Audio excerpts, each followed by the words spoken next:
What is good, everyone? Michael Anderson 2 here, back with another F122 MyTeam Career Mode episode 3 here, round 3 around Australia. If you haven't seen the other two races previous to this around Bahrain and Jeddah, make sure to hit the link in the description to see the players catch up on those episodes. Last time out in Jeddah, unfortunately we did have to crash out, as obviously trying to drive around Jeddah, short a street circuit with a broken rear wing, it was not going to go down well whatsoever. But guys, if you want to hit the subscribe button down below, that would be greatly appreciated. And if you could also smash the like button as well, that would be absolutely fantastic. As you can see here, putting the activity timeline together, got a bit of power equipment upgrades, weight training, driver promotion filming, visit sponsor headquarters as well. All of that, acclaim, resource points, upgrading Oscar Piastri as well, trying to get him right up there to try and compete a bit higher up than the back of the grid. As you can see here, the chassis rear floor under tray unfortunately failed, and then we're going to have, but thankfully we're able to put that on for before Australia, so thankfully that we'll still be able to put that on even though it failed. So while it costs a bit more in resource points, it's not too bad. So yeah, that's alright. As we are going down through the week here, we get to ignition system, and unfortunately that has failed. So 2 to 3, it's not too bad. I know we were expecting some new developments to come through, but some of them have failed quality control. We'll need to tell the team what to redevelop via the R&D screen. So yeah, as we see, go through here, rear floor under tray obviously has been approved, has gone through well, and we got a new energy saw upgrade there. Unfortunately, ignition system has failed, but thankfully our durability on the ICE, which is a pretty key component of the engine, thankfully did actually work, and we've gone ahead, and that will come on before Imola next episode. So as you can see, going on to one of the Pirelli hot laps here, we're going to do the average speed zone around the last of the sector 2, start of sector 3 section here. So heading into the first left of the fast right here, absolutely bottling the corner and gaining no speed. So this average speed is going to go right down into the bin, hitting up into 5th gear here, hitting up to almost 130 just before the braking zone, yeah, 135 actually, hitting the braking zone quite nicely, able to like kind of trail brake it a bit more. As we get into the corner, probably drift a bit too wide, probably could have got, if we broke a bit earlier, got a nicer flow through exit through there, would have been nicer. So 89 miles per hour, 87.5 miles per hour actually. Got bronze there, so we're going to our next one. As we're going through the fast right-hander, we lose the back end, try to correct it, and unfortunately go off the track, so that's disqualified. But on the final attempt, we do get 93.5 miles per hour. So we do achieve the gold there. 1,000 acclaim, $100,000 dollars as well to go right into the bank is absolutely fantastic. You absolutely do love to see it, and that really just put us in some nice, good stead for the weekend. As you can see here, we got the performance index of all the teams. Third worst car on the grid. McLaren are gaining massively from Jeddah into this weekend. They've moved up right up to AlphaTauri, and Aston Martin have really stepped up from the back, and they really caught up to the back of us here. As you can see, I'm going to show a little highlight reel here of how this weekend started for me. So obviously, being on controller, I've been trying no assist for the past 2 episodes, and here you can really see the damage that is caused when running no assist, particularly the traction control. Obviously with controller, you got the only thing you have is your right trigger, and if you put too much pressure on it, the car just wants to absolutely spin at every opportunity. So going around here, so many spins, so many crashes into particularly this section. This wall here was really bad, and this one, it really got beaten from me this weekend in practice. As you can see, so many chances I've gone through here trying to go and actually get it done properly, and there another crash. At this point I'm like, I don't know if I want to carry on, and then we get one more spin here, and I'm racking my brains out at this point, guys. I really I'm so close to the edge of just like quitting this altogether and just not wanting to do it today. As you can see, like we go time to time here as we go reverse back, and Max Verstappen just crashes straight into us. So At this point I was like, right, I'm not crashing and then causing someone else harm, so I'll restart the session here. Go straight out, first corner, smash our front left tyre out.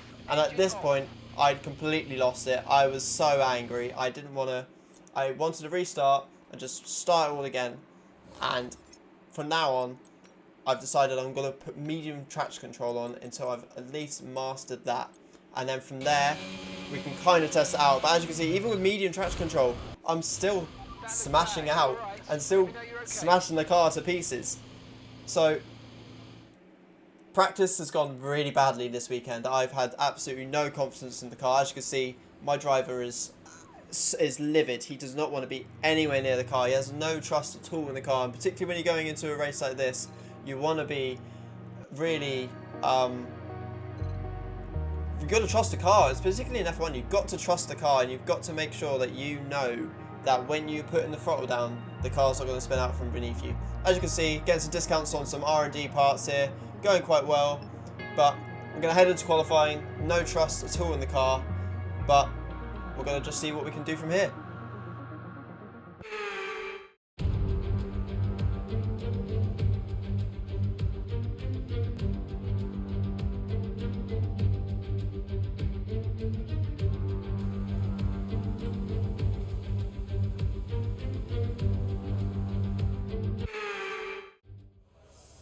So, heading into qualifying, putting the good old soft tyres on. As you can see, our first lap here, we did a 1:21, I believe, for our first lap, and we were just coming in for our, we were going positive there, but then lost the back end just in the last sector, so unfortunately couldn't improve on a second lap. So we've had to get to the final 30 seconds of the session here to really try and maximise this car and get a proper qualifying attempt, really, because 1:21 was just a banker time. So heading through sector 1 here, heading up to the third corner. We actually get this corner kind of okay, gain about half a tenth and then kind of lose half a tenth, but then on exit we do actually gain, and out through turn 5 there we actually kind of stay with our delta quite evenly. Through this section it's really even, and through that part there you can gain a lot of time, because then through this whole straight you're just gaining time on time on time. And we kind of set the car up to be a bit increased top speed so that we could at least get some kind of straight line speed on the straight. So through this fast left right here, I gained about a tenth and a half, and that left right there is where you can gain so much time.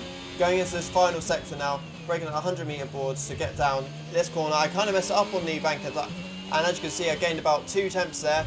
Through this, almost going into the penultimate corner now, we gained about another half tenth, almost a full tenth, up to nearly a tenth and a half through the final corner, going up to almost above 5 tenths. And as we cross the line, what time are we going to get? 1:20.4, and that's going to see us into P9.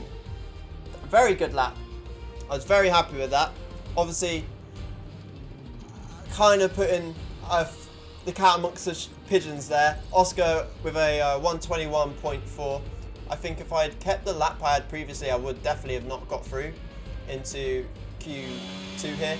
But heading into the end of Q2 now, we set a banker time. I think it was a similar time to Q1, but now we've got to really put our all into this last one, because we could potentially get a decent spot going into the race weekend. So heading up into the end of sector 1 here, about 3.5 to 4 tenths up on our time.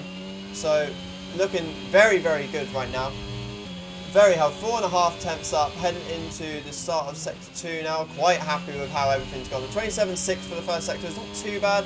I've definitely gone, I think I've gone quicker than that this weekend, but very much looking forward to it. As you can see, everyone else is crossing the line now. We're down in 16th place, so we're going to hope that going up to the end of sector 2 now, we get a bit faster. As you can see in the left hand side there, we're just under a tenth quicker than Schumacher, who's in 12th. So we've really got to make sure that this last sector is absolutely nailed, and we can get a very, very close position here up to the end of qualifying. Kind of messed up that corner at the end of the DRS straight there, and we lost about a whole tenth. And if we're going into this penultimate corner now, I really don't choose the best line. I've probably lost about 2 tenths through that whole entire section. And as we're going through that final corner, we gained that time back, but we could have been about 8 tenths, 9 tenths up on our time there. And as we cross the line, we get in P15. So unfortunately, about three places below where I think we could have probably got to, because as you see here, as we scroll down here, we did a 120.7, which is 1.1 seconds off, but Lando Norris a 120.6, about just over a tenth in front of us. If we'd not made one of those mistakes in the final sector there, we could have been all 3 positions higher. It's mental how close the midfield battle is between everyone.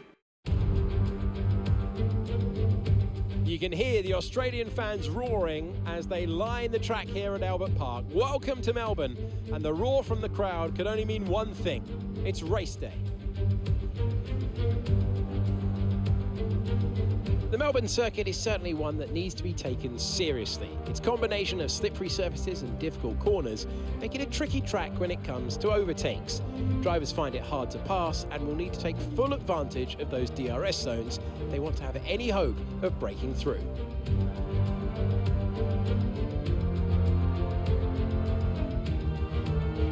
Off the back of a fantastic qualifying session, it's time to see how our starting grid looks like for today's race. Charles Leclerc lines up on pole position, and the smooth operator Carlos Sainz completes the front row. Looking down the rest of the grid, we have Verstappen, Russell, Sergio Perez, and Fernando Alonso. Bottas, Magnussen, Ocon, and Mick Schumacher. Norris, Tsunoda, Pierre Gasly, and Hamilton.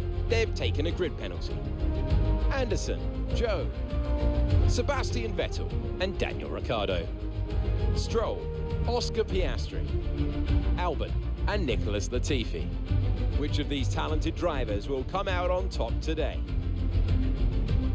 Natalie Pinkham joins me once again in the commentary box. It's fantastic to have you with us today. I'm curious though, how do you think the drivers stop those pre-race nerves from becoming overwhelming when you're lining up on the grid? Well, I imagine they'll be starting to feel the adrenaline as they anticipate the rundown into turn 1, a bit like preparing to go into battle. The unknown situation will bring nerves, but that's a good thing. It'll keep them focused on the moment and on their surroundings as we build towards the start of the Grand Prix.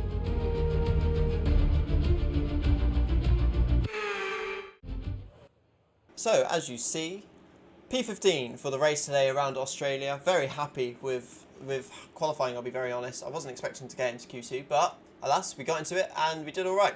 So, the strategy for the race today is probably a one-stop, probably medium to hards. It's probably the ideal stop. We're going with 29.5 laps of fuel. We've kind of done 29.5, just below 29.5. Well, not 29.5, but like we've done about 0.3 laps over what the actual number of laps are, and we've still been under fueled in a way. When we get midway through the race, we have to like start saving fuel, so kind of having to might need to save fuel this race. We'll have to see how that pans out. As you can see, looking at a potential 2-stop here between a soft, medium to soft, and then looking at what a medium to hard strategy could look like. And I think we might actually see what the difference is between a soft and a hard, and I actually think going soft to hard is actually probably stronger. It will put us into a really good position, and we might be able to gain a lot of time over the drivers in front of us. I was kind of eager to start on the softs and just see if I could gain a load of track time on the drivers in front of us and see how far I could get up. So, as you see, coming to the end of the formation lap here, Joe behind us, just going inside us, classic. And as we come up to our box, the new immersive formation lap, we do actually get in green, which I'm quite happy with. And we've angled our car to the centre of the track to try and see if we can get, if we get a launch, as Mark said, if we can get a great launch, if we aim for that middle, we can really attack the drivers in front of us. Hamilton in front, 7-time world champion, 5 lights, and away we go. And as you see, with the soft tyres, a great start going past Hamilton, Gasly, Tsunoda, Norris, and Schumacher. What a fantastic start that is. Going down in the middle there for 3 people. As you look in the rear mirror, Mick Schumacher's actually spun around, and while I saw that, Ocon in front of me braked, and I've actually gone into the back of him and lost my part of my front wing. So we've got to see that. Oh, it looks like Tsunoda might have gone into the side of Mick here. So as we have a look at Tsunoda, he's gone down the inside, broken a bit too late, tapped the back of Mick and just spun him round completely there. And as we see Ocon here, gets spooked out a bit by the Haas in front of him and Magnussen, and we just go into the back of him and lose part of our front wing. We're going to make the most of our softs though, coming back to the action. Going down the inside there of Ocon into turn 3. Now around the outside of him into turn 4. Into turn 5 we get ahead of him, and actually we're able to get ahead of him completely at the before we even get to the corner. So coming onto the fast right left of the chicane there, we actually get a bit on the grass, and that's really not set us up nicely for the rest of this straight here. We've got to put ourselves use our ERS as much as possible to try and gain as much time and not get overtaken by Ocon here, because we can't let the medium runners stay ahead of us. And thankfully through the right left we actually do stay ahead. We're going a bit wide on the exit of the fast right-hander there, but thankfully we have stayed ahead, and now we're going to try and make the most of our softs and try and catch back up to Magnussen. 1.1 seconds ahead. We've got to really try and reel him in to try and get into that DRS zone. As you can see, we're getting a bit of time there. It's quite nice. Ocon kind of looking kind of feisty, but thankfully with these soft tyres we're able to brake a lot later. And for a first lap, gaining what, 6 positions? Absolutely fantastic job. I was really happy with that start. That was one of the best starts I've had so far on F1 22. But as you can see, going to the end of lap 2 now, we actually run deep into at the end of the DRS straight. Go defensive as we come back on the track. Ocon goes round our outside and actually does a really nice move there into the third last corner. Yes, Mark, I know. I do want to stay with Ocon, but I think these soft tyres, I've kind of underestimated how long they can last. But as we're coming down onto lap 3 now, down the back straight, we're getting in the slipstream of Ocon here and actually getting quite nice. Not even using ERS, we're actually catching him just based on slipstream and everything. Going a nice exit here, just a bit wide. If we had got a nice exit there, we might have had a chance to attack Ocon into this right hand here that has been newly updated for this year. But unfortunately, going a bit wide on the exit of the fast right-hander, it's actually probably slowed us down a bit. So heading onto the end of lap 3, we're within DRS range of Ocon here. So there is a yellow flag up ahead. So I wonder who that's for. Someone probably is broken down. It could be a if we're looking down the minimap, it actually looks like, is that a Red Bull? Yeah, it's a Red Bull as we're going past here. Oh, it's Max Verstappen. I think he was near the front actually. And unfortunately for Max Verstappen, the Red Bull woes are not good. And if that's mechanical, we've got to be definitely thinking about our engine. Potentially our engine could even be... Okay, information on Verstappen. Right, they've got a serious car issue. It looks like they're retiring. Okay, there's no other information so far, so unfortunately we don't know if that's a mechanical engine issue, because if it's an engine issue then it could be a shaky Grand Prix for us guys. But first, right now we've got to be looking at Gasly and making sure that we keep Gasly behind. So on the end of lap 4 now, we go a bit deep into the penultimate corner and Gasly gets the underneath the switchback on us, and as we're going through the final corner we actually defend quite well from Gasly. We haven't used any of our overtake yet because we don't think that we're going to fight Gasly at this point. Vettel's really our main man of fighting. Yeah, right now Vettel's our main opponent and who we're going to be fighting. So we're just trying to use Gasly at this point for DRS and everything. But as you can see, this damage on the front wing is really hampering us in the right hand corners. And every time we go into these right hand corners, we do lose a lot of time. As you can see, going wide there, just can't turn the car. And as we're going on to the main straight now, going on to the start of lap 6, having to use a lot of ERS here just to keep Vettel behind us, but going a bit deep actually into first corner, and instead we've had to ease off the power, and that's allowed Vettel and Norris to switch right back ahead of us, and we're going to have to go defensive to Stroll now as well, so this isn't good. We've lost a lot of time here on this lap, and I think we're thinking of potentially pitting at the end of this lap, if not definitely the next lap. So ideally we've got to try and still stay defensive towards Stroll here, because Stroll still is also part of our enemy group in that sort of sense of being another soft tyre runner. As you can see, the tyre temp's actually quite high, 100%, over 100 degrees on all tyres, so I've really got to cool those tyres down as well. And this isn't ideal.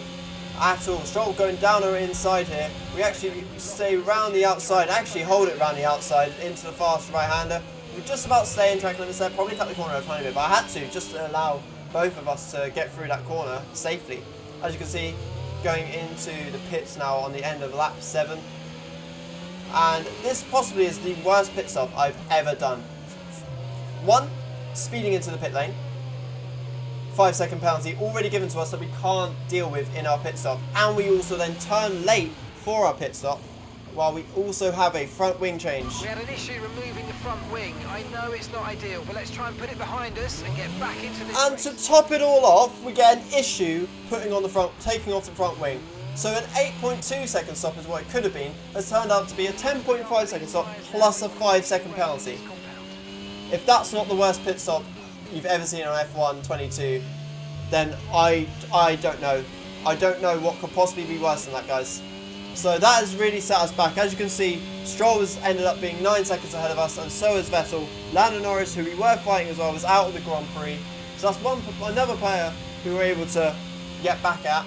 But Stroll and Vettel, who are both 15 and 9 seconds ahead of us, not ideal at all. As you can see, Norris on the right hand side there, entering into the pit. I was really confused as to why he was there, and that really put me off. And then the back end just stepped out. I had to try and correct it, and lost more damage to my front wing.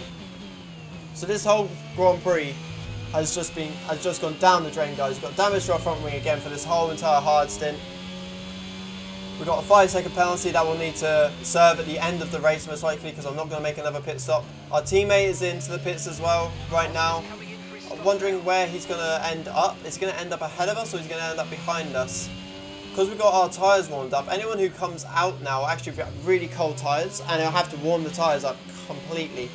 And as you can see, Schumacher had a 5-second penalty to serve in the pit stop, and that's kind of hurt him, because that means now he's behind us.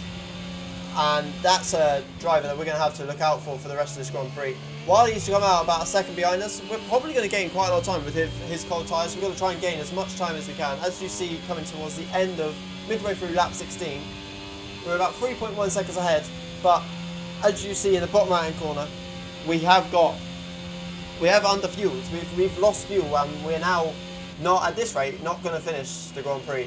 So at this point, I'm like, I'm so distracted by that, mess up the fast left-right chicane, and lost a lot of time. So I'm now trying to save all this fuel to try and make sure I can at least get to the end of this Grand Prix. And in doing so, Schumacher, who was 3 seconds behind, in that lap caught up to 1.6, and then one whole lap later has caught up over a second again, and is right on the back of us now on end of lap 17, start of lap 18. As we haven't put any ERS on, we haven't going defensive, pushing Schumacher to the outside, braking at a normal place, not trying to lift and coast just yet. We're still defending the position because we know that Piastri is also behind us. We want to try and defend Schumacher, to try and push him back in towards Piastri, so that Piastri at least has a chance of overtaking Schumacher later on into the Grand Prix. So, heading around lap 18 now, heading in through the fast right-hander there. We actually cut the corner a tiny bit, but it's not too bad, it's okay. Just about survive. Still trying to save fuel here and there, going the high gears, not trying to rev the engine too much.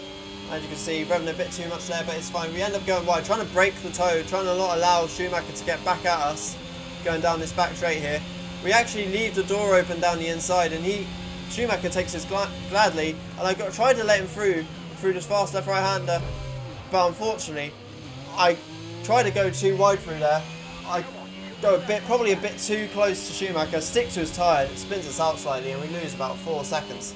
So we've lost a load of time there, and with our teammate as well being behind us, I knew that I didn't really want to slow down too much, so I've lifted off the power here to try and give him a slipstream and also DRS, and then I didn't want to hamper him going into first corner, so I lifted off, just being a team player here, trying to give him as much of a tow and help as possible, because at this point my race is done and I've got to be looking at Latifi right now as a driver who I'm battling. As you can see, also now going on towards the end of lap 22, we saved quite a bit of fuel actually, and Sonoda's also gone to the soft tyres, so he's someone who's going to be coming back towards us and fighting. But another thing to notice is that we're actually getting lapped, and the Ferrari of Charles Leclerc behind us is about to overtake us. We're just going to let him by on this main straight to try and not lose too much time as we possibly can. I try to lift off a bit more just to let him pass. And as we're going, we wanted to use him to try and like maybe pull us away from Tsunoda and Albon, who's also pitted just now. So these two drivers on the soft side are big drivers who are going to come back towards us. So we've got to keep an eye on them. Using our ERS now to catch up or to get away from Tsunoda into this DRS detection zone here. Because if we can stay a second ahead, it means that he can't get DRS at this point of the track, and we actually smashed that left-right, but I'm quite happy with it. Tsunoda being on the softs to gain time, but he doesn't have DRS, so we actually did alright there. And I had to coast into this corner. This was one of the corners I was coasting into, and got a bit too much on the curb there, and actually completely, it sent the car spinning, because I just was on the power too eagerly, and that has put us right back into the clutches of Albon, who goes round or outside into the penultimate corner. And with us not being too confident in the car at that moment in time, Albon just sweeps around the outside, being on his soft tyres, he has the utmost grip and just can absolutely sail past us. But as we're getting on to the end of lap 24 here, we're staying in the realms of science here ahead, and we've got Latifi, who's closed up to the back of us now, being well under, just under a second now, 7/10. He's closed up quite a lot in the past few laps. And as we're going around the penultimate corner, you actually see Albon's going into the pits. So surprisingly, Albon's going in for another stop, probably onto the softs. Surprisingly, I'm kind of surprised that he's actually done that. I don't know what's happened, but as you can see, going into the first corner here, is that Tsunoda? Yes, Tsunoda's gone deep, and actually, I think he must have made a mistake going into the first corner. We've gone right back past him, done a very nice job, but Tsunoda's kept it down the inside, had to use a bit of ERS to try and remain competitive. Running outside into turn 3, which now turns to the inside for turn 4. Push Tsunoda out of the way with him being on his softs. His softs are definitely dying off by now. So I'm having to make sure I stay ahead. Tsunoda now looks for the inside line going into turn 7. And we turn in, and I don't know if you saw, guys, but as I turned in, Tsunoda actually turned left into out of the corner. I don't know why he did that, and that he just went straight into me, and I've lost more of my front ring. So now it's absolutely hell to the wall. Got to try and just keep Latifi behind, and hopefully, fingers crossed. As you can see, Tsunoda actually going into the pits now, so that was absolutely great from him. Breaking our front wing and then going straight into the pits. Thank you so much, Yuki Tsunoda. You're doing an amazing job there at AlphaTauri. So the main thing here is I'm fighting Latifi, and I have a 5-second penalty. So I know at this moment in time, there's no chance I'm actually keeping this position. The main aim I have right now is I'm looking at Albon, and I want to stay 5 seconds ahead of him. All I have to do is make sure that I have a lap of fuel. Basically, I'm going to positive. But making a mistake there into turn 3 allowed Latifi to actually get up our inside. And unfortunately, we're going to have to just try and see if we can get back at him towards the end of this lap. Heading into the fast left-right chicane. We're in DRS point here. And actually, we get a nice run out of the right-hander. Getting into DRS range here, getting in the slipstream, not using overtake, we back out of it at this point. We didn't want to lunge it down the inside at this point of the race. We didn't want to risk it too much. But well, I think we are still, even with the broken front wing, we are competitive, although we do make a mistake going into the penultimate corner there.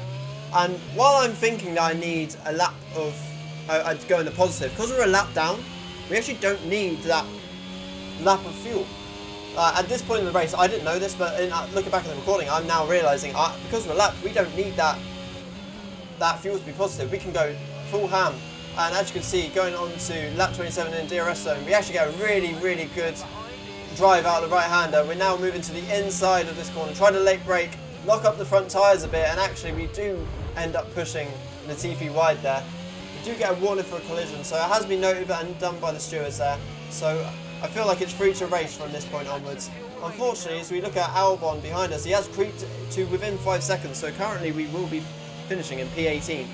So, or P19, sorry, because that's where Albon is. So unfortunately, we just got to try and push as much as we can, but I think at this point in the race, it's finishing P19, the race is done at this point. Just got to try and hold off Latifi as much as we can, just in case anything happens. You never know what might happen. We're coming to the end of the race now. Lap 28, finishing the race in P17 with the 5-second penalty. That sets us back to P17. Right. Well, that's a glitch, and I don't think I was meant to finish there, but I will gladly take it. We've witnessed some great battles on the streets of Melbourne today then, and they've taken a fantastic win.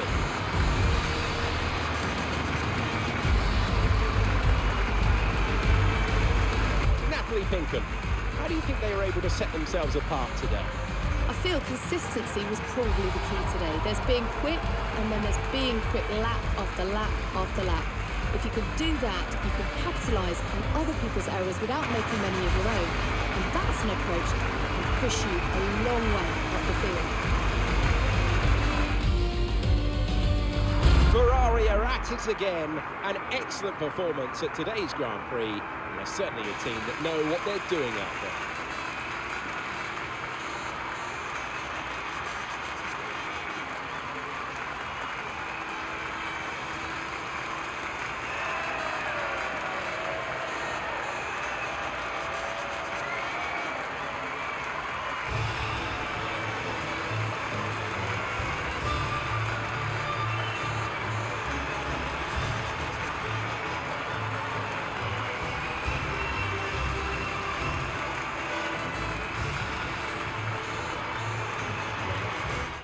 So let's have a look then at the drivers' standings. Carlos Sainz extends his lead at the top, getting ever closer to securing the championship. So then, Natalie Pinkham, who would you rank as your driver of the day? Lance Stroll certainly put in an impressive performance today. No doubt his team and fans are extremely proud. It's time to see how things are shaping up in the Constructors' Championship. Ferrari continue to extend the gap at the top of the table. Meanwhile, good work from Aston Martin this weekend to push themselves further up the order. Been an absolutely wild weekend of Formula One action. Can't wait to see what's next. So there we have it, guys. The Australian Grand Prix. Unfortunately finishing in P17. I mean, we do have the 5-second penalty there, and it is showing, but I think there must be a thing where if you're a lap down, the 5-second penalty doesn't really count. So, I mean, we'll take it. But I don't know if anyone else has noticed that. If you have, do leave it in the comments below. Oscar finishing in P15, doing an alright race. He did get lapped, but, you know, doing an alright race here for our team. As we're looking now through the incidents and the drivers and seeing what their pit stops are, you can see Albon and Tsunoda on the 3-stop strategy. Definitely not the one. Going twice on the softs is absolutely ruined them. As you can see, the soft runners who we were fighting with, Sebastian Vettel and Lance Stroll, were in about P12. So the higher place in the midfield actually was up for grabs today. But unfortunately, with the absolutely horrendous pit stop near the start of the race, it really does set us back. As you can see here, loads of penalties given to myself, Hamilton, Latifi, Piastri as well on Latifi, Schumacher on Piastri. It was an absolute wild start to this race. And obviously with the pit stop, didn't go quite to plan. And if we had a nice pit stop there, I reckon there would have been a good chance that we could have been fighting the upper end of the midfield, maybe potentially even challenging for points. You never know. But anyway, it's onwards to Imola. We've got some upgrades that are going to potentially go on the car.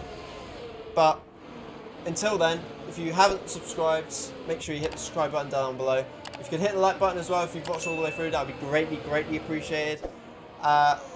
The next episode for this will probably come out in a few days' time.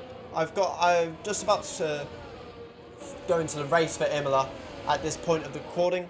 But yeah, if you have enjoyed it, guys, I appreciate you so much. But I will catch you all in the next episode around Imola, the first sprint race of the F1 22 season. We gotta hope that we can create a car that can challenge in both the sprint race and also in the main race. But until then, guys, I will catch you all later.